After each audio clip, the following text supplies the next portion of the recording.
India کی بڑی کوشش تھی، انڈیا نے بہت کوشش کی کہ بلیک لسٹ میں پاکستان کو ڈالا جائے. اس مرتبہ بھی ان کی کوشش ہوگی. وہ کہتے ہیں آپ ان باتوں پہ عمل کریں تو آپ کو وائٹ لسٹ میں رکھیں گے، اگر نہ کیا تو آپ کو بلیک لسٹ میں ڈال دیں گے. یہ پاکستان گرے لسٹ میں گیا نون لیگ کے دور میں. یہ کارنامہ مسلم لیگ نون کا ہے. باتیں تو بڑی کرتے ہیں نا، جالب کی نظمیں بھی پڑھتے ہیں اور ووٹ کو عزت دو بھی کہتے ہیں. ان کے دور میں پاکستان گرے لسٹ میں گیا. اب یہ چاہتے ہیں پاکستان بلیک لسٹ میں جائے. لیکن نہیں، ایک منٹ، میں جو مطالبے ایک دو چیزیں سمجھنا چاہتا ہوں. جو مطالبے جی 27 مطالبے تھے FATF والوں کے، جی اس میں سے صرف ابھی تک 14 پر عمل درآمد ہوا، 13 پر نہیں ہوا.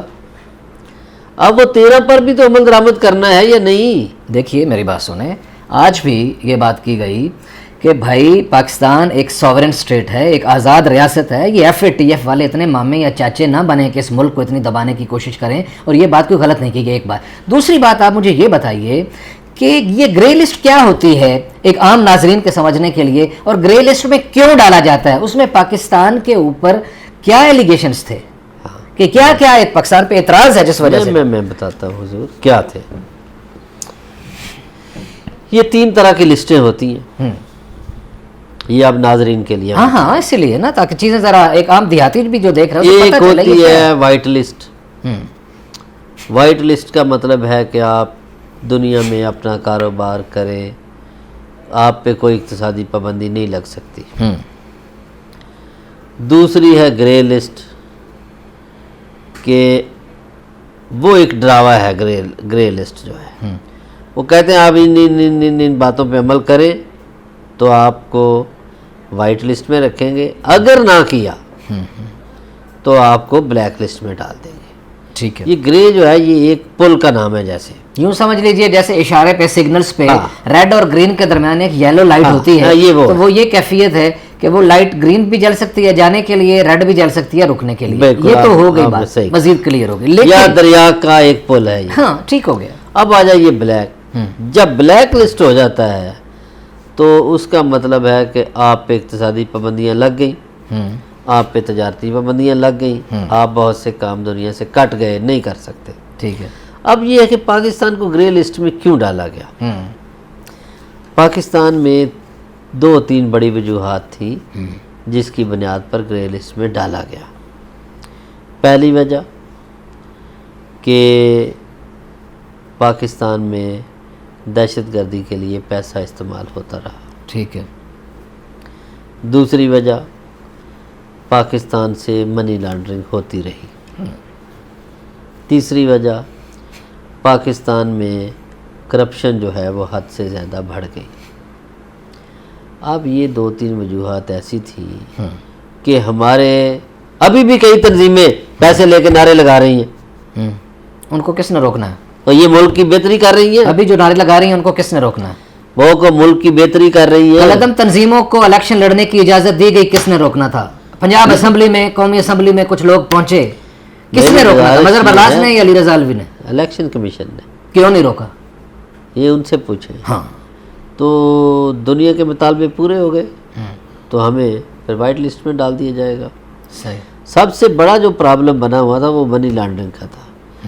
تو پاکستان میں منی لانڈرنگ کے حوالے سے قانون سازی نہیں تھی کوئی، تو یہ بل آ گیا ہے اینٹی منی لانڈرنگ. صحیح. اس سے منی لانڈرنگ رک جائے گی. صرف آنے والا پیسہ رکے گا یا جانے والا بھی رکے گا، یا آنے جانے والے دونوں رکیں گے، یا کیا ہوگا؟ یہ ذرا تھوڑا سا اور واضح کریں لوگوں کے لیے. پیسے بھیجنے کے قانونی طریقے ہیں دنیا میں. منی لانڈرنگ ہے غیر قانونی طریقہ ہے.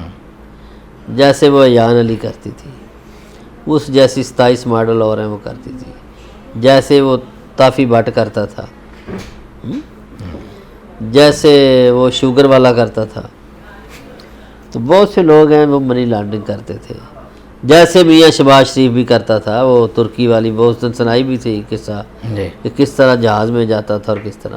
اب یہ اقتدار کا فائدہ اٹھاتے ہیں، ان کے نہ کوئی بیگ چیک ہوتے ہیں نہ کچھ ہوتا ہے، یہ بیگ بھر کے جہازوں میں رکھ لیتے ہیں. قانونی طریقے سے بھیجا جا سکتا ہے پیسہ اور قانونی طریقے سے آ بھی سکتا ہے، لیکن کسی حساب کتاب میں اب ایک مدرسے کو آ جاتا ہے جی 50 کروڑ، ہاں بھائی تو مدرسہ اس کی بتائے نا کدھر کدھر خرچ کیا ہے، تفصیل دے نا۔ یہاں تو اس مدرسے کو اس گورنمنٹ نے فنڈنگ دی ہے، اور ایسے مدارس کو جن کے نام دہشت گردوں کی تربیت میں آتے رہے ہیں کہ پی کے گورنمنٹ نے آن دا ریکارڈ ان کو فنڈ فراہم کیے، اس کا کیا کریں؟ اچھا، جو بینکوں میں ڈکیتیاں ہیں یہ دہشت گرد گروپ ڈالتے ہیں پیسے پورے کرنے کے لیے، خرچہ چلانے کے لیے، تو یہ چیزیں اس سے رکیں گی، اس میں مدد ملے گی کہ آپ کے پاس ایک قانون ہوگا کہ منی لانڈرنگ نہیں ہو رہی، جو پیسہ آپ کا جائے گا قانونی طریقے سے جائے گا، اور قانونی طریقے سے یہ بھیجتے نہیں، یہ پھنس جاتے ہیں لٹیرے۔ صحیح، تو لٹیروں کے لیے یہ قانون سخت، چلیں اللہ کرے جی یہ عام آدمی کے لیے عام آدمیوں کو فائدہ ہو اور لٹیرے جو ہیں وہ پکڑے جائیں، اور لٹیرے جہاں بھی ہوں اللہ کرے ہر طرح کے لٹیرے پکڑے جائیں۔ لیکن ابھی اگلی خبر کی طرف بڑھنا ہے جناب، یہ CCPO کا معاملہ ایک بڑا ہارٹ ایشو، آج وزیر اعظم صاحب نے بھی کہہ دیا ہے کہ بھائی ان کا خیال رکھا کرو، IG کو کہا ہے ان کے افسر کو۔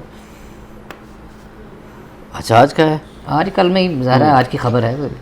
جناب والا کل CCPO وزیر اعظم صاحب کل لاہور گئے تھے تو CCPO نہیں گیا ان کو ریسیو کرنے، ان کی کسی میٹنگ میں، ان کی کسی استقبال میں وہ نہیں۔